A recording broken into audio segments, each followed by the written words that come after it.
Welcome back to Malamic Art. So today I have this beautiful sketchbook that's made by Autumn from Autum or SketchbookCo, and I'll make sure that you get all the links down below. I've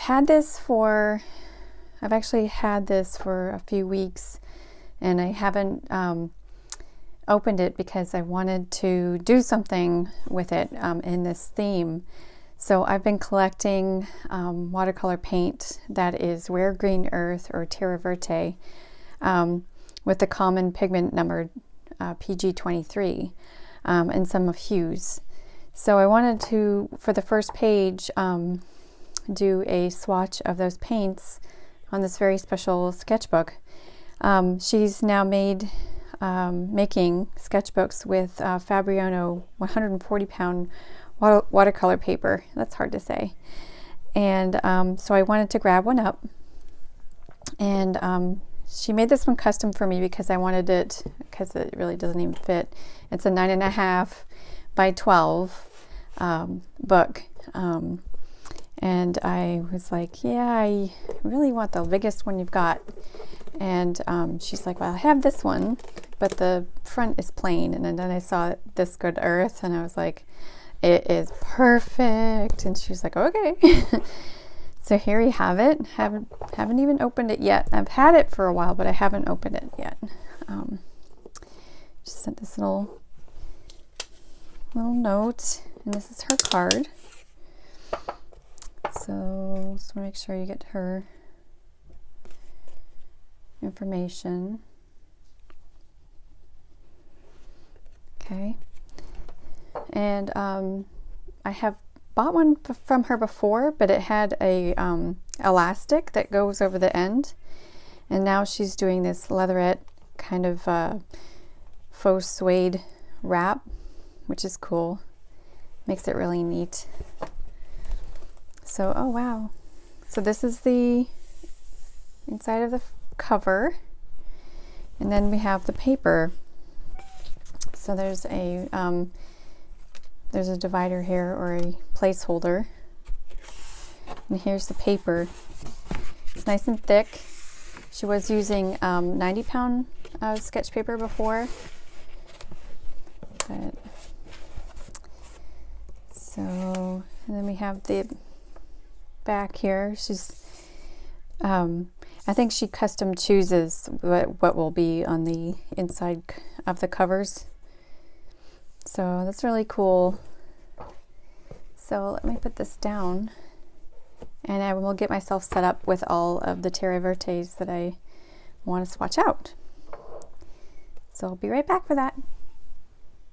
Okay, so I have everything pretty much set up, and it looks like chaos, but I know what I'm doing.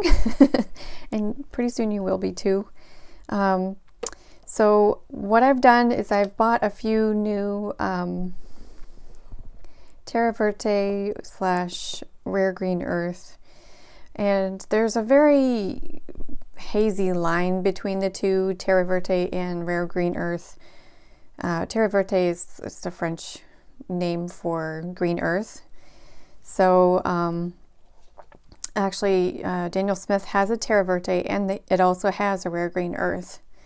And what I've come to find out is that the pigment for terra verte is PG23, and I find that Core has the PG23 only, and Lucas has PG26.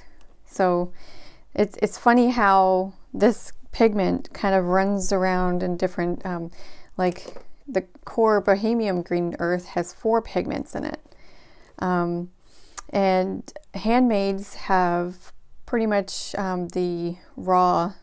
This is celadonite. And Stoneworks Mill, I'm not sure.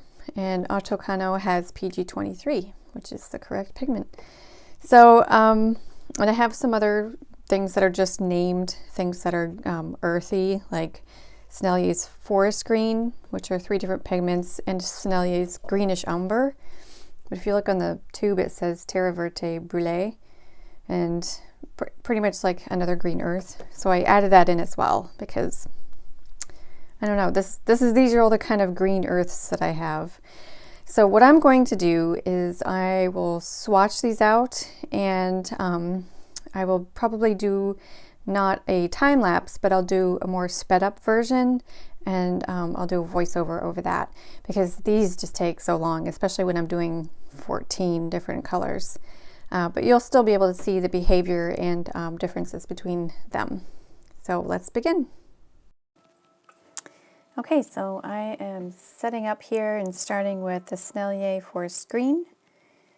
And it's a really gorgeous color. It almost looks like it's going to separate a little bit, but it stays pretty true to the first initial color you see there.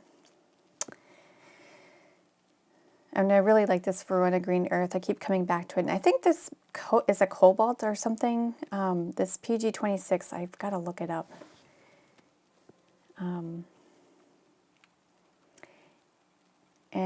I'm kind of wondering what to expect with this core, and finding it's really, really light. So that surprised me, which is fine. It's really what a terra verte is supposed to be like. And I'm prepping all of the handmaids here. I have Rivervale watercolors, Stoneworks Mill, and Autocano for my terra vertes. So next is Turner, and I'm showing you what I do when the paint cracks in the half pan. I just push new wet paint inside the crack. That's how I solve it. And this Turner Evergreen is really beautiful. PY42, PB15, and PR101. Really nice combination, pretty brilliant.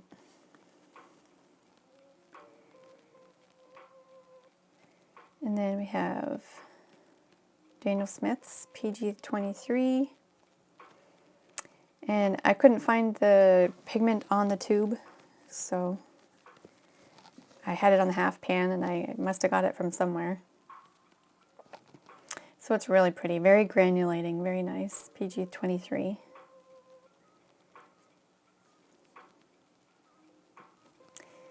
And the next is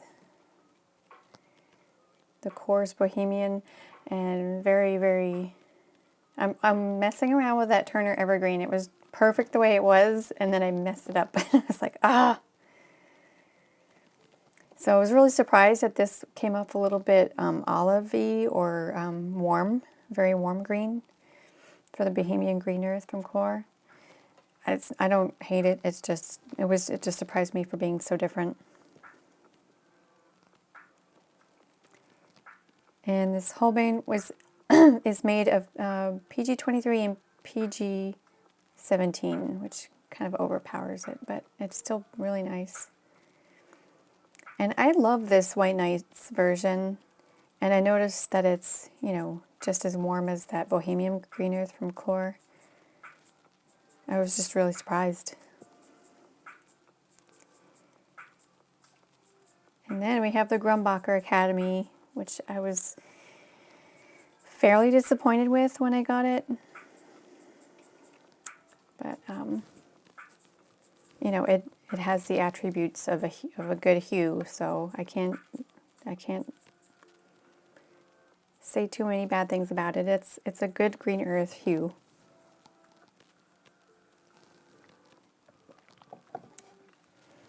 Before I bought the Perlines from Daniel Smith, I was really loving this greenish umber. So this is a new one. This is Winsor Newton Terra Verte. And going back to that Lucas Verona Green Earth, it is a cobalt green, so just to let you know. So the Verona Green Earth for Lucas 1862 was a Verona Green Earth. Really surprised by this Winsor Newton Terra Verte. It's very slightly granulating and really, really pretty, but very, very light. Like light as in not a large color payoff. So the Celadonite was really pretty. I was swirling it around, and I was like, I could do this for a while because it was just making really nice patterns. Unfortunately, it settled into like a not a great pattern after I was done swishing it around. The Stoneworks mill took me a little bit to activate, but you definitely see the color there. And I was also a little bit surprised by the Verona Green Earth from Autum, but I think I got some PR 101 in it, and so I've tried to swipe it out, but I think that might be why it's showing up so warm. So there you go. There you have it.